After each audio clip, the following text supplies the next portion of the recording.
বাংলাদেশ জামাতে ইসলামের সংগ্রামী আমির, বর্তমানে বিরোধী দলকে যিনি যার বিজ্ঞতা এবং দক্ষতা এবং সংগ্রামের মাধ্যমে যিনি নেতৃত্ব দিচ্ছেন,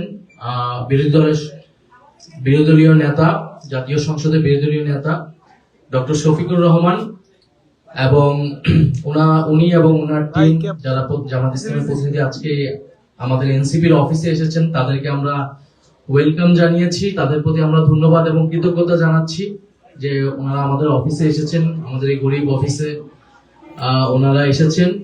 আমরা 11 দল ঐক্যবদ্ধভাবে এই জাতীয় নির্বাচনে অংশগ্রহণ করেছি এবং অনেকেই জোটের কথা বলেছেন। আমরা কিন্তু দুইটি নির্বাচনে অংশগ্রহণ করেছিলাম। আমরা যেটা বলি যে একটা জাতীয় নির্বাচন আর একটা গণভোট। আমরা একত্রে সবাইকে বলেছিলাম যে আপনারা যার যার মার্কায় 11 দলের মার্কায় ভোট দিন এবং হ্যাঁ ভোটে ভোট দিন।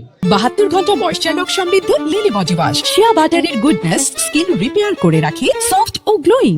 তো আমরা একটা অর্জিত হয়েছে সেটা নিয়েও আমাদের প্রশ্ন আছে, কিন্তু সেটা আমরা মেনে নিয়েছি।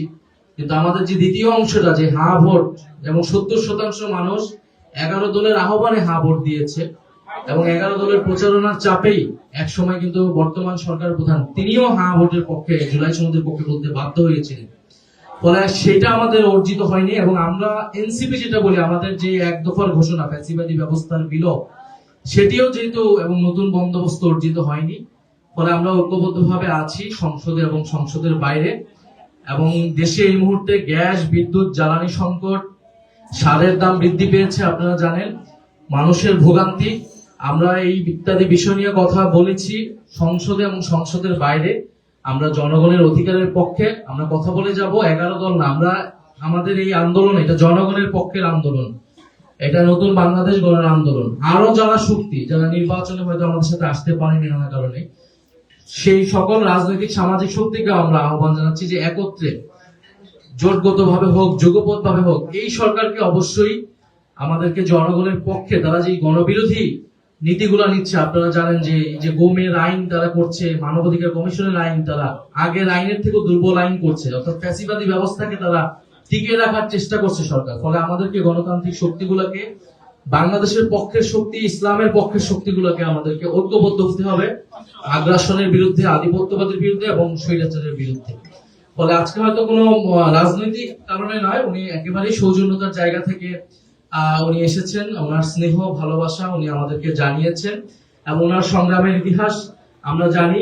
বাংলাদেশে একটা অনেক সংকটকালীন ক্রুশিয়াল মোমেন্টে উনি নেতৃত্ব দিয়েছেন একটা দলকে, যেই দলের উচ্চ পর্যায়ে নেতা কর্মীদেরকে বিচারিক হত্যাকাণ্ডের মাধ্যমে ফাঁসি দেওয়া হয়েছিল, রাজনৈতিক অধিকার, নাগরিক অধিকার কেড়ে নেওয়া হয়েছিল। সেই সংকটকালীন সময় ডক্টর শফিকুর রহমান জামাত ইসলামকে নেতৃত্ব দিয়েছেন, ফ্যাসিবাদ বিরোধী আন্দোলনকে পরিচালনা করেছেন ওনার জায়গা থেকে। এবং আমরা মনে করি যে আমাদের এখনো যে গণতন্ত্র প্রতিষ্ঠার যে লড়াইটা আমরা চালিয়ে যাচ্ছি, সেই জায়গায় ওনার নেতৃত্ব, ওনার বলিষ্ঠ নেতৃত্ব বাংলাদেশে অতি প্রয়োজন। এনসিপি ও এনসিপির জায়গা থেকে এই গণতান্ত্রিক আন্দোলনে সামিল থাকবে। তো ইনশাআল্লাহ আমরা ঐক্যবদ্ধভাবে, আমাদের সামনে অধিবেশনও শুরু হচ্ছে, সংসদে আমাদের যেমন কণ্ঠ দেখতে পারবেন, সংসদের বাইরেও রাজপথে আমরা ঐক্যবদ্ধভাবে জনগণের পক্ষের আন্দোলন গড়ে তুলবো। এবং যেটা বিরোধী নেতা বললেন যে আমরা নতুন কোন ফ্যাসিবাদ এই বাংলাদেশে প্রতিষ্ঠা হতে দেব না, এটা জুলাই যে শহীদ আমাদের ভাই ওসমান হাদি, তাদের প্রতি আমাদের কিন্তু ওয়াদা, সেই ওয়াদা ইনশাআল্লাহ আমরা রক্ষা করব। 72 ঘন্টা ময়শ্চারলক সমৃদ্ধ লিলি বডি ওয়াশ, শিয়া বাটারের গুডনেস স্কিন রিপেয়ার করে রাখে সফট ও গ্লোয়িং।